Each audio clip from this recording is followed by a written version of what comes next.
অন্যের জন্য শুভ কামনা করলে এটা ফিরে নিজের দিকে আসে, এটা খেয়াল রাখেন। এটা একটা লাইফ হ্যাকস শেয়ার করতেছি, আজীবন কাজে লাগবে।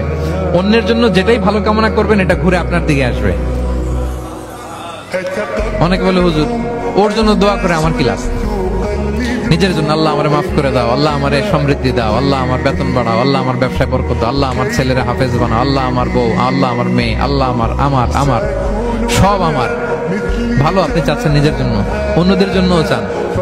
আল্লাহ আমার সব ভাইদেরকে মাফ করো, আল্লাহ আল্লাহ আমার গোটা মুসলিম উম্মাকে তুমি বরকত দাও, কল্যাণ দাও, নেতৃত্বে আসার তৌফিক দাও, আল্লাহ সবাইকে সুস্বাস্থ্য দাও।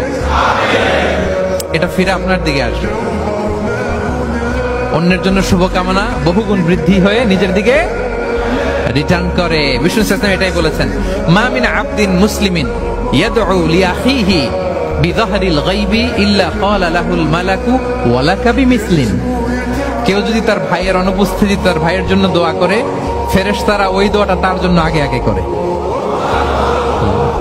তাহলে অন্যের জন্য শুভকামনা করলে, দোয়া করলে লাভ না লস? ধরেন আমি মোশাররফ ভাইয়ের জন্য দোয়া করলাম যে আল্লাহ মোশাররফ ভাইকে তুমি সুস্থ করে দাও, তখন ফেরেশতারা বলে আল্লাহ যিনি দোয়া করতেছে তার যদি কোনো রোগ বালাই থাকে আগে তারে সুস্থ করে দাও। ধরেন আমি বেলায়েত ভাইয়ের জন্য দোয়া করতেছি, আল্লাহ বেলায়েত ভাইয়ের এই সমস্যা আল্লাহ তুমি দূর করে দাও, ফেরেশতারা বলবে আল্লাহ যিনি দোয়া করতেছে তার যদি এই সমস্যা থাকে আগে তারে এটা দূর করে দাও। ধরেন আমি দোয়া করলাম আল্লাহ আমার এই ভাই, আল্লাহ সে গরিব, তার অর্থের বড্ড অভাব, দারিদ্রতা, আল্লাহ তুমি আমার ভাইয়ের দারিদ্রতা দূর করো। ফেরেশতারা বলে ওয়ালাকা বিমিসলিন, তোমার জন্য এটা, মানে আল্লাহ যিনি দোয়া করতেছে তার যদি অর্থের প্রয়োজন থাকে আগে তার দারিদ্রতা দূর করে দাও। তাহলে বলেন তো অন্যের জন্য দোয়া করলে লাভ না লস? অন্যের জন্য ভালো দোয়া করলে এটা নিজের দিকে আসে।